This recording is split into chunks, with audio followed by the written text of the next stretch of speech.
Newton third law of motion. Newton third law of motion.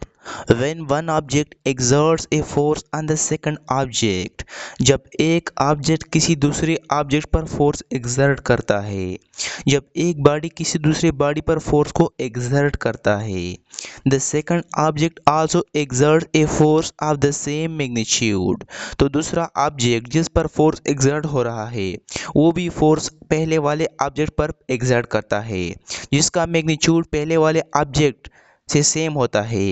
यानी जितना पहले वाला ऑब्जेक्ट फोर्स को एक्सर्ट करता है दूसरे ऑब्जेक्ट पर, तो सेकंड ऑब्जेक्ट भी पहले वाले ऑब्जेक्ट पर उतना ही फोर्स को एक्सर्ट करता है, बट अपोजिट इन डायरेक्शन, लेकिन दोनों की डायरेक्शन अपोजिट होती है। जब एक बॉडी किसी दूसरे बॉडी पर फोर्स को टुवर्ड्स ईस्ट एक्सर्ट करती है तो दूसरा ऑब्जेक्ट पहले वाले ऑब्जेक्ट पर फोर्स टुवर्ड वेस्ट एक्सर्ट करती है। जब एक ऑब्जेक्ट किसी दूसरे पर फोर्स डाउनवर्ड डायरेक्शन में एक्सर्ट करती है तो दूसरा ऑब्जेक्ट उस पर फोर्स अपर डायरेक्शन में एक्सर्ट करता है। तो न्यूटन के थर्ड लॉ ऑफ मोशन के मुताबिक F A B is equal to negative F B A. F A B का मतलब है कि यहाँ पर फोर्स एक्सर्ट हो रहा है। ए का मतलब है कि ये फोर्स ऑब्जेक्ट ए एक्सर्ट कर रहा है ऑब्जेक्ट बी पर, is equal to negative F B A. Negative sign का यहाँ पर मतलब है कि ये फोर्स पहले वाले ऑब्जेक्ट के अपोजिट डायरेक्शन में एक्सर्ट हो रहा है। एफ का मतलब है फोर्स, बी का मतलब है कि ऑब्जेक्ट बी एक्सर्ट कर रहा है ऑब्जेक्ट ए पर, यानी पहले वाले ऑब्जेक्ट पर। तो न्यूटन के थर्ड लॉ ऑफ मोशन के मुताबिक एफ ए बी फोर्स का एक्सर्ट करना ऑब्जेक्ट ए का ऑब्जेक्ट बी पर, ये एक एक्शन है, इसको एक्शन कहते हैं। Is equal to negative F B A, force का एक्सर्ट करना यानी ऑब्जेक्ट बी का ऑब्जेक्ट ए पर फोर्स का एक्सर्ट करना इन द अपोजिट डायरेक्शन, इसको कहते हैं रिएक्शन।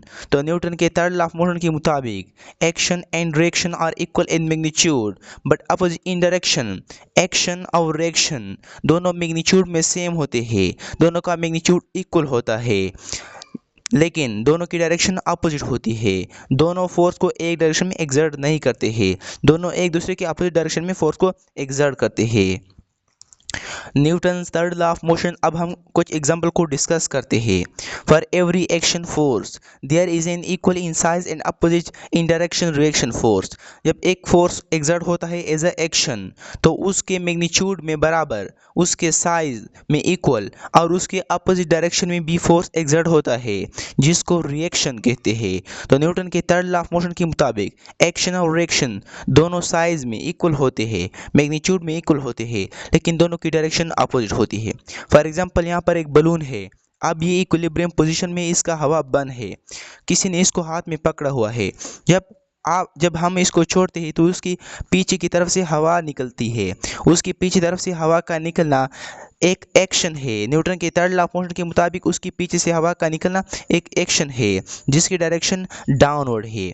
चूँकि इस बलून के पीछे से हवा निकलती है तो ये एक एक्शन है जिसकी डायरेक्शन डाउनवर्ड है, तो रिएक्शन बी होगी। तो बलून के पीछे से हवा के निकलने की वजह से बलून को एक अपवर्ड पुश मिलता है जिसकी वजह से बलून हवा में चला जाता है, तो उसकी डायरेक्शन अपवर्ड है, यानी बलून को जो पुश मिलती है उसकी डायरेक्शन अपवर्ड है। तो न्यूटन के थर्ड लॉ ऑफ मोशन के मुताबिक ये एक रिएक्शन है, तो एक्शन की डायरेक्शन डाउनवर्ड है। एक्शन की डायरेक्शन, बलून के पीछे से हवा का निकलना एक्शन जिसकी डायरेक्शन डाउनवर्ड है, बलून को अपवर्ड पुश मिलना जिसकी डायरेक्शन अपवर्ड है, ये एक रिएक्शन है।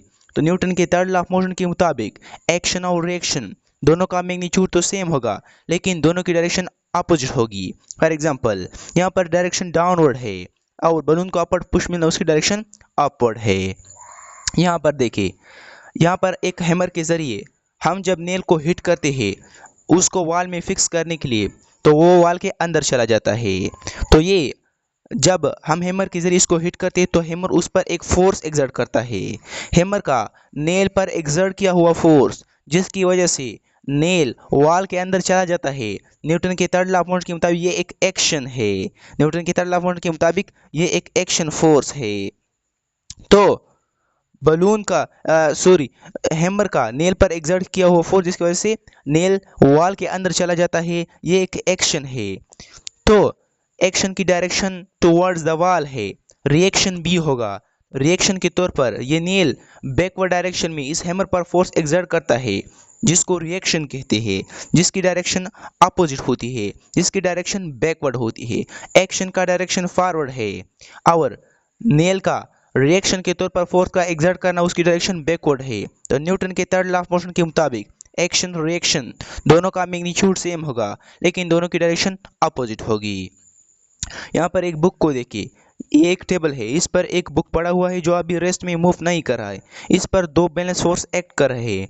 बैलेंस फोर्स का मतलब ये है कि ये दोनों फोर्स मैग्नीट्यूड में इक्वल है। अब यहाँ पर F1 एक होता है, F1 एक होता है F2। F1 वो फोर्स होता है जो बुक की वेट की वजह से ग्रेविटी उस पर एक्सर्ट करती है, ये F1 है जिसकी डायरेक्शन डाउनवर्ड है। F2 वो फोर्स है जो बुक पर इस टेबल की सरफेस की वजह से अपर डायरेक्शन में एक्सर्ट हो रही है, ताकि बुक की वेट की वजह से जो फोर्स डाउनवर्ड डायरेक्शन में एक्सर्ट हो रही है उसको बैलेंस किया जाए। इसको नॉर्मल फोर्स कहते हैं, जिसको हम Fn से डिनोट करते हैं। तो ग्रेविटी की वजह से डाउनवर्ड डायरेक्शन में फोर्स का एक्सर्ट होना एक एक्शन है और नॉर्मल फोर्स का अपर डायरेक्शन में एक्सर्ट होना एक रिएक्शन है। तो न्यूटन के थर्ड लॉ ऑफ मोशन के मुताबिक एक्शन और रिएक्शन, ये यहाँ पर जो ब्लू लाइन से शो किया ये एक एक्शन है, जो रेड लाइन से शो किया हुआ ये एक रिएक्शन है। तो न्यूटन के थर्ड लॉ ऑफ मोशन के मुताबिक एक्शन रिएक्शन दोनों का मैग्नीट्यूड सेम होगा, लेकिन दोनों की डायरेक्शन अपोजिट होगी। यहाँ पर इस कैनन को देखिए, ये कैनन अभी हमने इसके जरिए गोला नहीं चलाया, इस कैनन को हम गोला चलाने के लिए यूज़ करते हैं। अब यहाँ पर जब हम इसके ज़रिए गोला चलाते हैं और उससे गोला निकलता है तो उसकी वेलोसिटी बहुत हाई होती है। इस कैनन से गोले का निकलना विद हाई वेलोसिटी ये एक एक्शन है। तो जब एक्शन होता है तो न्यूटन के थर्ड लॉ ऑफ मोशन के मुताबिक एक रिएक्शन भी होगा। एक्शन की डायरेक्शन फॉरवर्ड है, तो रिएक्शन के तौर पर कैनन बैकवर्ड डायरेक्शन में रिकॉइल करता है, ये एक रिएक्शन है। यानी जब हम गोला चलाते हैं कैनन के जरिए तो वो जिसकी वजह से गोला आगे निकल जाता है वो एक एक्शन है जिसकी डायरेक्शन फॉरवर्ड है। तो एक रिएक्शन भी होता है जिसकी डायरेक्शन बैकवर्ड होती है। As a cannon recoil, cannon जब रिकॉइल करता है बैकवर्ड डायरेक्शन तो वो एक रिएक्शन है। तो न्यूटन के थर्ड लॉ ऑफ मोशन के मुताबिक एक्शन रिएक्शन दोनों का मैग्नीट्यूड सेम होगा, लेकिन दोनों की डायरेक्शन अपोजिट होगी। एक का डायरेक्शन फॉरवर्ड है, एक का डायरेक्शन बैकवर्ड है। यहाँ पर इस फुटबॉल को देखिए, जब हम अपने फुट के जरिए इस फुटबॉल को किक करते हैं तो हमारा फुट इस फुटबॉल पर एक फोर्स एक्सर्ट करता है in the forward direction. Newton के थर्ड लॉ ऑफ मोशन के मुताबिक ये एक एक्शन है। अब रिएक्शन भी होगा। रिएक्शन के तौर पर ये फुटबॉल हमारे फुट पर एक फोर्स एक्सर्ट करता है इन द बैकवर्ड डायरेक्शन, और इसको हम फील भी करते हैं क्योंकि जब हम फुटबॉल को किक करते तो हमारे फुट पर प्रेशर पड़ता है। ये असल में एक रिएक्शन होता है फुटबॉल का। तो फुटबॉल पर एक्सर्ट किया हुआ force in the forward direction ये एक एक्शन है। फुटबॉल का हमारे फुट पर एक्सर्ट किया हुआ force in the backward direction ये एक रिएक्शन है। तो न्यूटन के थर्ड लॉ ऑफ मोशन के मुताबिक एक्शन रिएक्शन दोनों का मैग्नीट्यूड सेम होगा, लेकिन दोनों की डायरेक्शन अपोजिट होगी।